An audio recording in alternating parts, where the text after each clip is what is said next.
Hi guys, welcome to another episode of the Grapplers Academy, and today we're going to continue our series of attacks from the back. Last week we looked at some more choke aspects type of things. This week we're going to be looking at alternative secondary attacks. Both of us are prioritising the arms with this. Mine's a bit more of a hammerlock, Kimura style up the back. Hammerlock comes from like a bit of a catch wrestling reference. Bonn's got a lovely setup into the armbar. Yeah, yours is almost that police control style movement, Yeah. isn't it? Like the handcuff control. Very nice. Like if you've got tight shoulders or you're just an old man who's done too much lifting, it's not nice to be on the receiving end of, but super effective and ties in nicely with what we've been talking about over the past couple of weeks from the wrist control aspect of things. Yeah.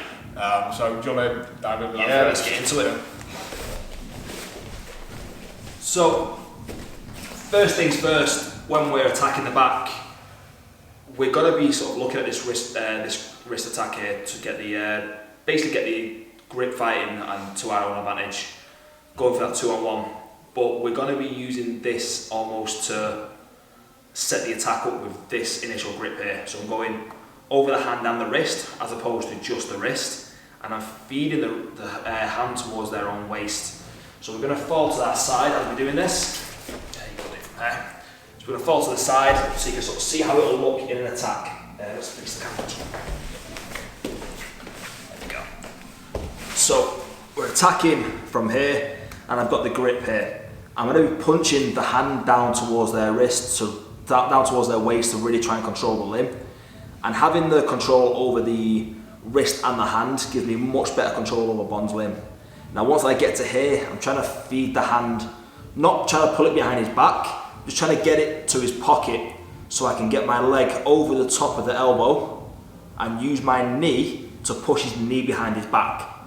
Now once I'm here, I can start to pull the hand up behind his back, and then I'm trying to pull the elbow, bend the elbow and pull the wrist up towards my stomach and up towards the back of Bonn's head, and then from there you can find the submission. So you can't really see what I'm doing behind his back, so I'm going to turn so the hips are facing that way. There we go.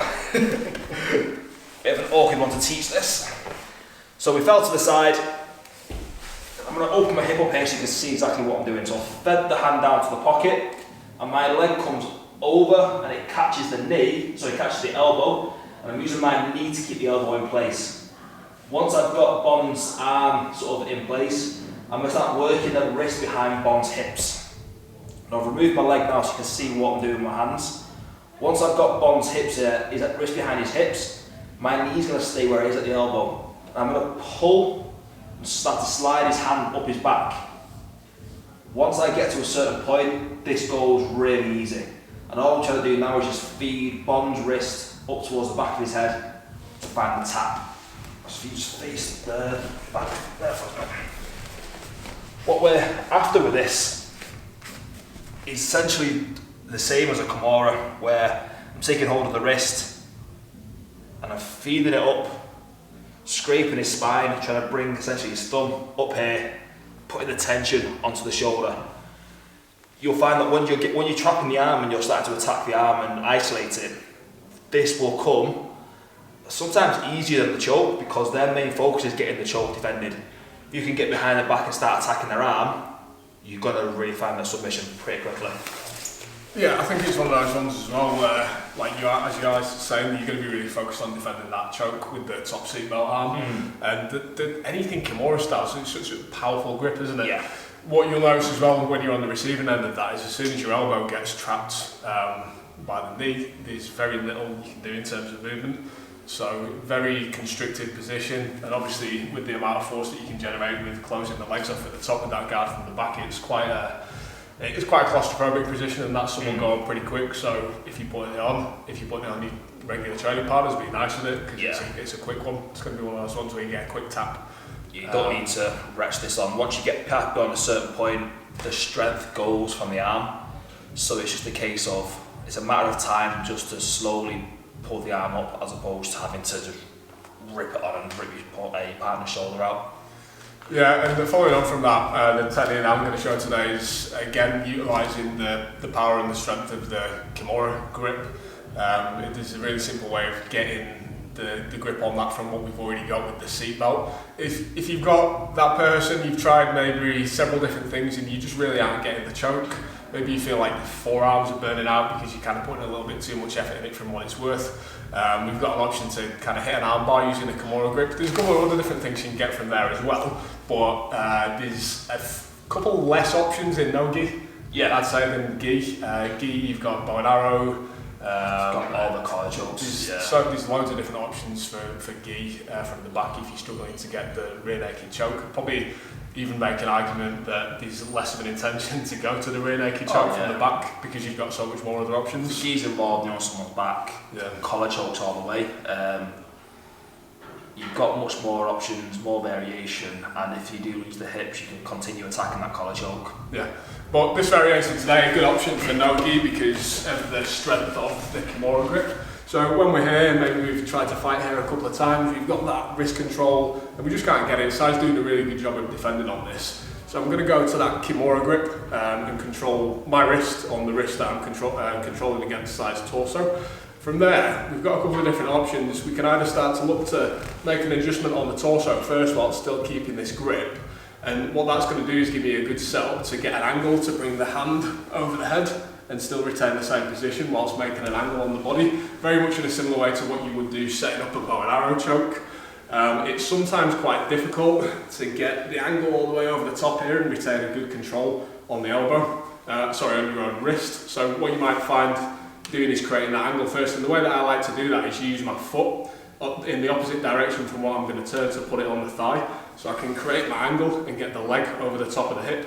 That's going to be important for turning the corner and starting to bring him down, and you can see there that makes that a lot easier to bring my hand over the top there now and get into the Kimura position to bring the leg over the top and come back and finish an arm bar in the way that almost probably everybody watching these videos will know how to do. But it's that first initial setup there where we're bringing the angle, and I found this to be quite a useful tip over the years, whether it's gi or no gi. Using that foot on the hip kind of stops him from moving while I take this position from here to here. If I make a nice big gap for him, he's only got one leg to try and clear and make his escape. Whereas if I can keep some pressure here, I can control his hip and his movement a little bit as I start to adjust and bring that over.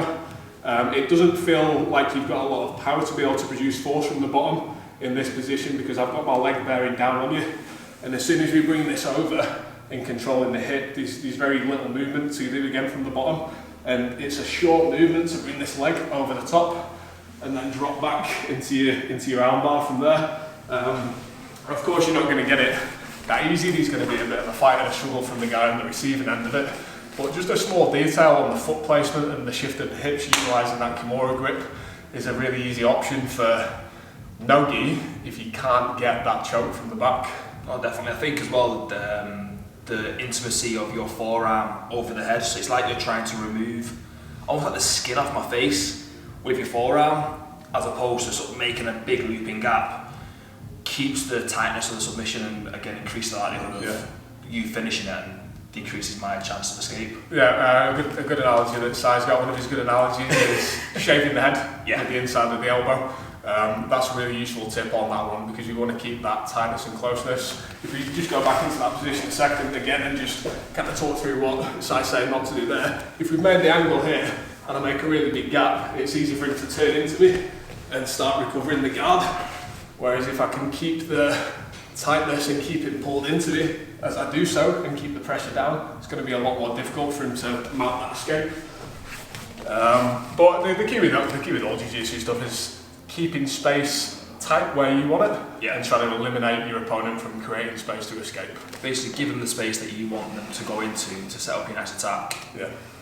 But thank you for watching. Next week we're going to be looking at some escaping concepts as opposed to actual escapes. So it's just a few ideas that we both have on staying safe on the back but also increasing your chances of getting somebody off your back as well, really. Yeah, and the further you get into your jiu-jitsu journey as well, whether you're going from that white through to blue belt and beyond, you'll start to see the ideas that we talk about in terms of concepts are actually the more important fundamental part of it rather than the specifics on the technique. So these things that translate over from a conceptual point of view that are going to be much more beneficial to your whole game rather than just the small minutiae of the detail. Of course, the small details are going to be what gets the tightness on the finishes and the positions, but those broader concepts are what will help you expand your game in general. Yeah, and I find as well, for me personally, I've done it myself, where it helps me understand something much easier. If I have the concept and I understand it, then the smaller details almost just come to me a lot easier. Yeah, it's like that's why, and that just a small piece of the puzzle that just fills in the big picture. Yeah. So if you've not finished off watching the rest of the series that we've done on back attacking so far, go out and check that out. This is episode 4, so these 3 other parts in the series so far, as well as we've got the turtle, side control. That's it for now. Yeah. But we'll be wrapping up the back attack series next week with the opposite of attacking, which is escaping. Definitely.